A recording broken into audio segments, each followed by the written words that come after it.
విజయం గారు ఏడ్ చేస్తున్నారు? జంతికలు చేస్తున్నాను లక్ష్మి. పండగ వస్తుంది కదా, కొంచెం పిల్లలకు పంపిద్దామని జంతికలు చేస్తున్నాను. ఇవి కొత్తగా చేస్తున్నాను ఈ జంతికలు. దీనికేమో ఈ కప్పుతోటి కప్పుడు శనగపప్పు, కప్పుడు పెసరపప్పు, కప్పుడు మినపప్పు 3 కలిపి గంట ముందు నానబెట్టుకోవాలి. ఆ నానబెట్టుకున్న పప్పునేమో కుక్కర్లో ఉడికించి చల్లారిపోయిన తర్వాత ఇలాగా మిక్సీలో పేస్ట్లా చేసుకోవాలి. ఇది ఒక కప్పుకి 4 కప్పులు చొప్పున బియ్యం పిండి తీసుకోవాలి. ఈ బియ్యం పిండిలోని 1 స్పూను వాము, 2 స్పూన్లు నువ్వులు, సరిపడా ఉప్పు వేసాను. ఇందులోనేమో పచ్చిమిర్చి, అల్లం, తెల్ల ఉల్లి, జీలకర్ర కలిపి పేస్ట్ చేశాను.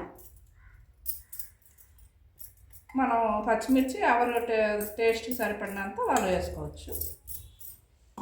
ఇది ముద్దకు బాగా పట్టించాలి.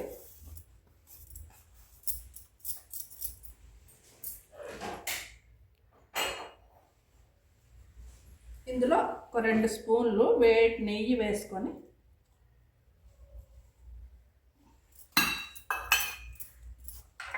ఇదంతా ఈ ముద్దకు బాగా పట్టించాలన్నమాట.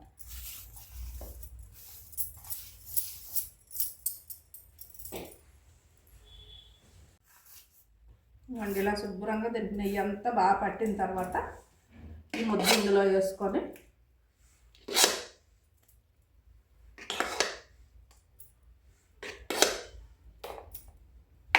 ఈ ముద్ద ఇది కలిపి బాగా మిక్స్ చేసుకోవాలి.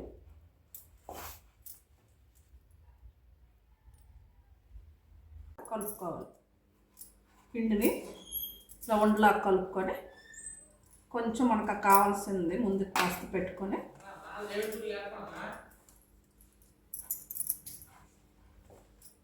అది కొంచెం కాసేపు తడి కూడా వేసుకొని పిండి ఆరిపోకుండా ఇలా కలుపుకోవాలి.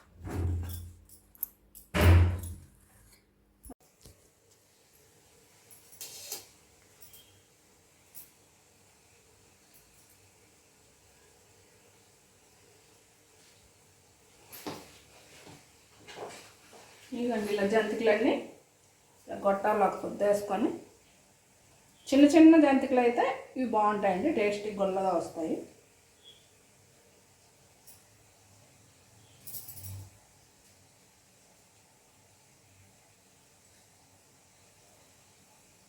ఇలా జంతికలు అట్టం జంతికలాగా ఇలా ప్లేట్లో కూడా ఇలా వేసేసుకోవచ్చు. ఇలా వేసుకొని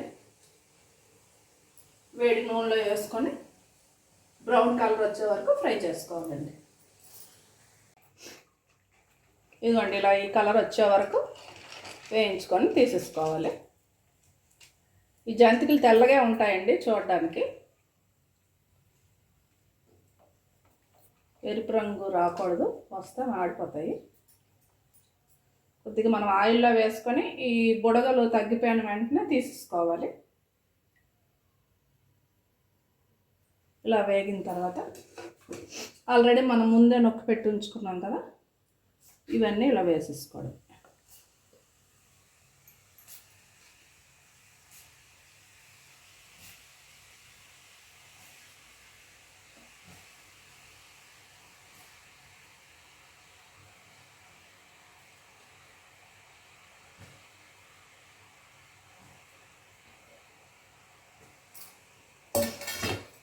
ఇలాగే వేసుకొని ఒక్కసారి వేసుకోండి.